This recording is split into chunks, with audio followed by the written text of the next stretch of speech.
Hello everyone, this is Nikki from Team True Villains. We are back again with some new Digimon content. We were away for a time, we had a lot of stuff to do from university to personal stuff, and we are happy that we are back. Our team grew quite a bit, we have some new members, we have some new designs, and we are happy to present you all of this shortly. So yeah, stay tuned. Be subscribed to not miss it. And today I'd like to show you my special deck. I mean, it's a really strong deck. It's not that special, but I really love it. I played it since BT11, and that is Gaomon.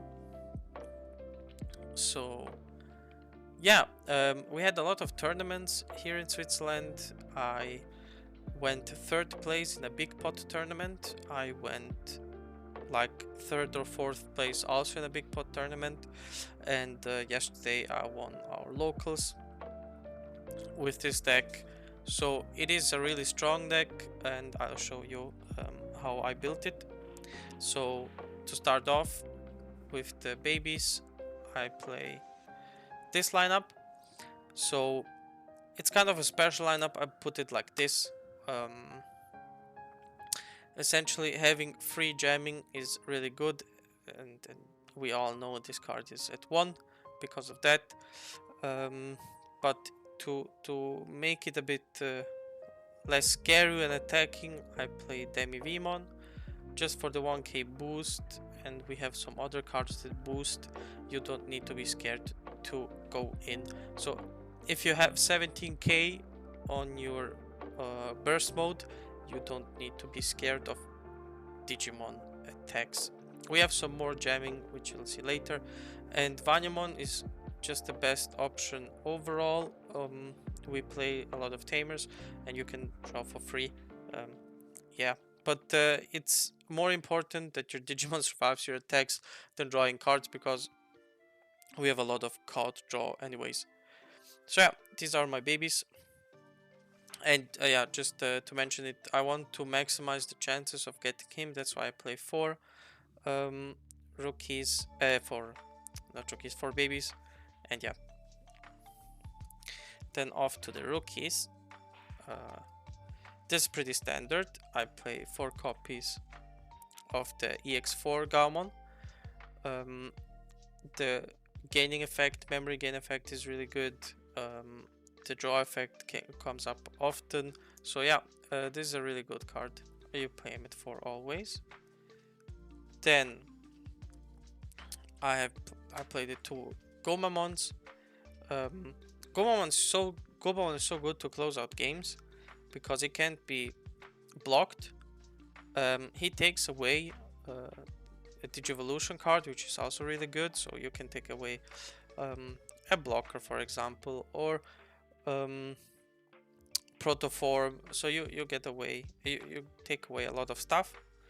And his odd deletion effect in opponent's turn, that you get to play him out for free, is also really strong.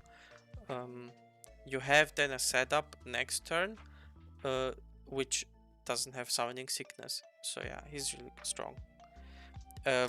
I played 2 Betamons, and this is maybe where my deck differs a bit from other decks. I play only 2 of him, and we all know it's only because of the jamming inheritance effect.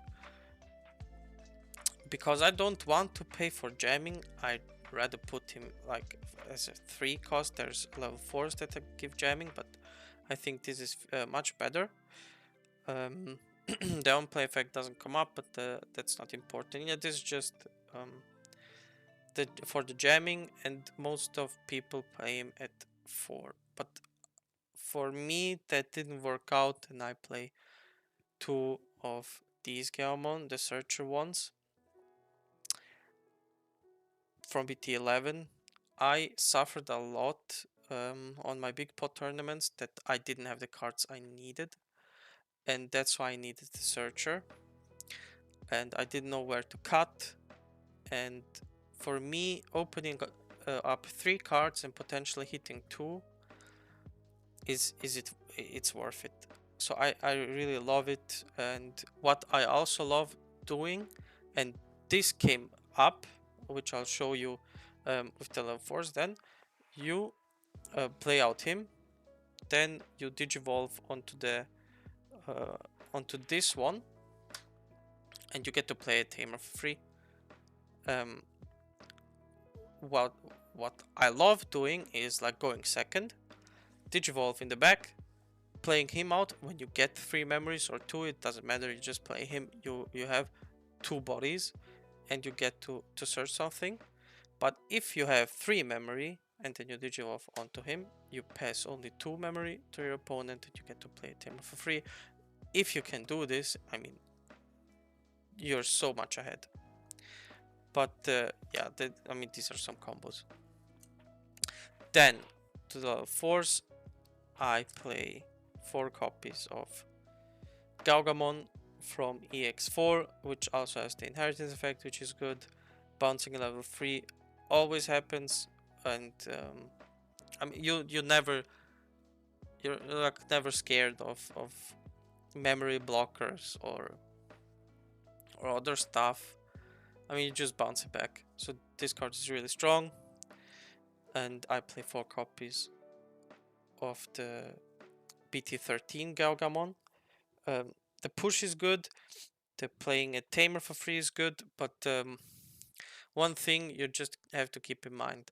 I mean, sometimes when you go first, and you have a Tamer in hand and a level 3 and him, but nothing else to play.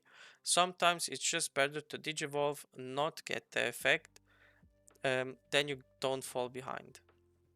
I mean, the format is really fast, Numemon is fast, there are a lot of fast decks, so this can like ruin your game plan when you think about it too much.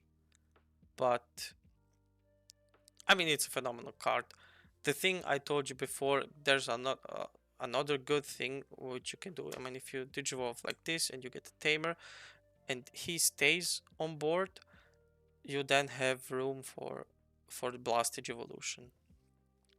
And this came up in 2 games, so that's really strong. That's why I like going like this aggressive. And to round off the level 4s, I play 1 hybrid Kumamon. For me, it makes more sense than the Lilamon, or how is it called? I don't know. The one that gives you jamming. I mean, I get it. You can put under that hybrid Gomamon, and when it dies, you get to play Gomamon for free. But I don't know. I don't really like that. I like closing out games with my Tamer, and if the opponent has blocker inheritance, you can take it away. If they have something else that is like, yeah, protoformal stuff, also you can take away that too. So yeah, I like him a bit more than Lilamon, or I don't know how it's called. I'm sorry, guys. Then to the level 5s. So I play one of the OP one from EX4, which bounces level 4. He's just good. You just play him. I mean, it's self-explanatory, bouncing level 4, and an easy way to restand the card. Yeah, pretty strong. And this depends, guys. So I play 3 of the BT13 MirageGaogamons, and I play that because in my locals everybody has some blockers or other stuff. I mean, we have also a Machine Dramon player, and I just feel much more comfortable when I have him, when the opponent is ready to lose the game. They will have a lot of cards in hand, and then they can't switch the attack. So they can't block you, they can't switch the attacks. So you're safe to attack, and that's all that matters. The inheritance effect is the same as the other one. And as I explained to you, you will always have jamming or 17k. So you don't need to be worried about dying in the security, right? But it's much more frequent that you have an opponent with a blocker or similar. So yeah, that's why I play mid 3. And then I play 4 copies of the best blue card in my opinion, Zudamon. Yeah, I don't know what to say. I mean, it's such a good card. On play, it's a good card. Digivolving, it's a good card. I think this is standalone the best Digimon card right now. Like only like standalone, what it can do. So you get to bounce big stuff back. You counter Zudomons as well. So if the opponent plays a Zudomon, you get to play him for 1. Or other aces, so he's the ace counter, what I like to say. But often of times, for example, Numemon players, they play a level 4, they go into a level 5 and then a level 6, and that's just not enough to stop Zudomon. And that's why I play him at 4. And as I told you before, I often had the situation that I could blast Digivolve him and then the game is pretty much over. So if they overextend it, they don't really see what's on your board and they don't really know what you can do. You just blast Digivolve, bounce something back, and every time I did that, I won the game. Because it sets you back, it sets the opponent back so much. You get to Digivolve for free, you get to bounce something back that's attacking. Just phenomenal. Just a phenomenal card. And that's why I max him out. Alright, now to the bread and butter. The one of the best cards in my opinion. Mirage from BT11. Bounce back a level 5. If not, bounce back a security card. You gain. It's a floodgate. Yeah. What else would you want? Like, it's so good. The only thing is you don't really have protection, so don't leave him on the board unprotected, or make something out of it if you do it. Like, don't be, how to say that, like, guys, you don't have protection on this one, it will die from, it doesn't matter what. That's why use it wisely, use it so you can attack at least twice. Or make 3, I mean, you can make potentially 3 checks with him if you have the feeling that your opponent can delete him on the next turn. So if you can attack with the level 5, he survives, you digivolve this, they take 1 security, you get to restand, you gain memory, and then you attack again. If you have the feeling that he might have something, but the only time that I think it's worth digivolving him, when you get to pass the opponent to 1 memory. So it doesn't matter what they do. You have a lot of people now that play Ukomon.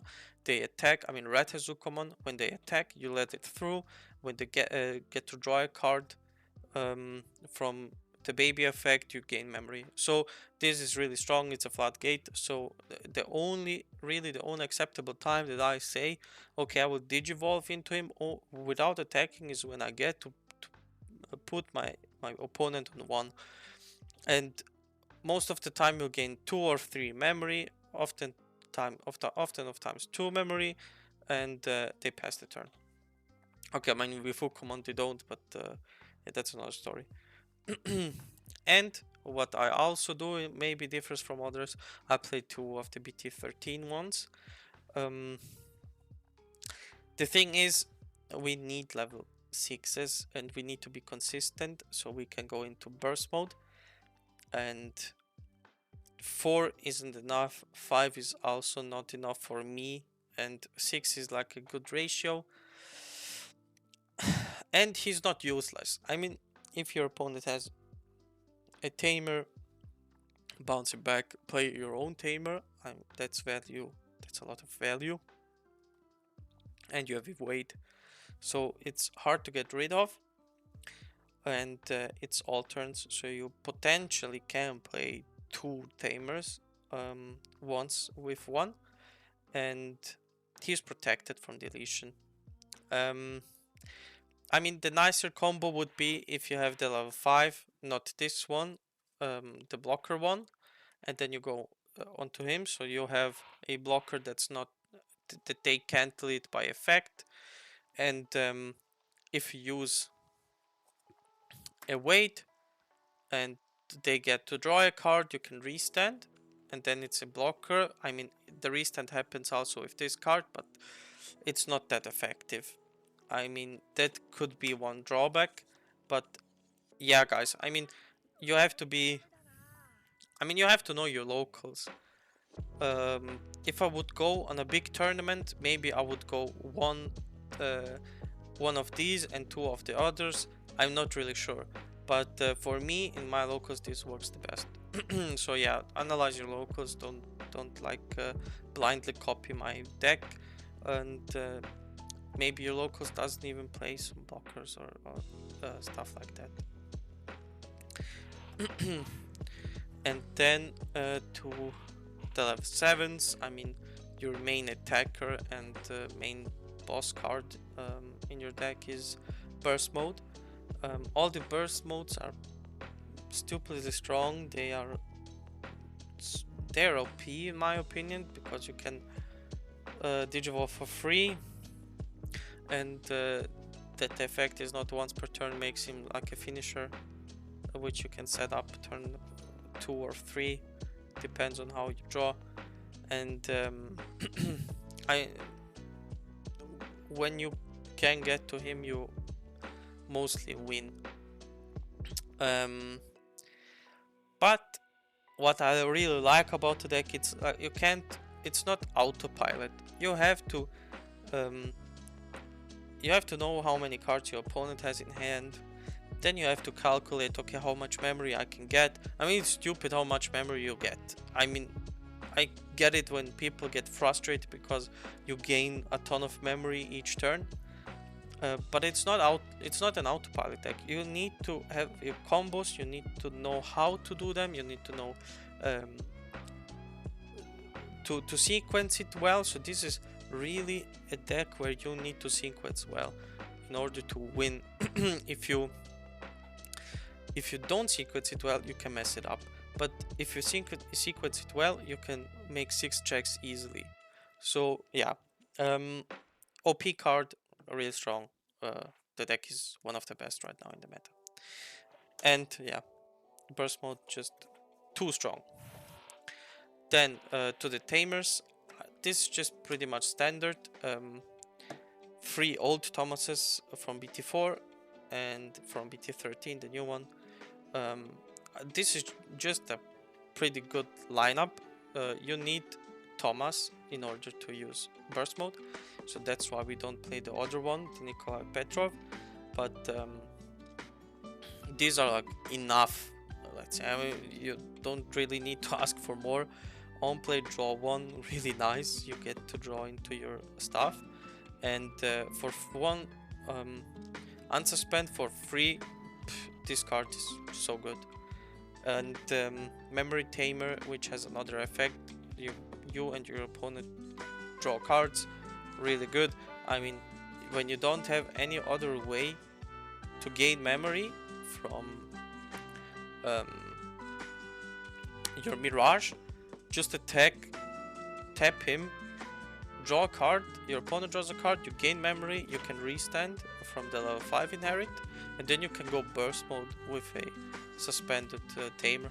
I mean, there's nothing more delightful than doing that, like, for sure. Yeah, this is pretty standard stuff here. And then for the option cards, I maximize my trainings, because trainings are OP. They're pretty good. You need to draw into your stuff. It is a combo deck of some sort, because you need you need to find your parts, your pieces to play, and to digivolve level 4 for free. Yeah, pretty good. pretty self-explanatory. And I played 2 memory boosts. Now the thing is, memory boost costs 3. You get to see 4 cards.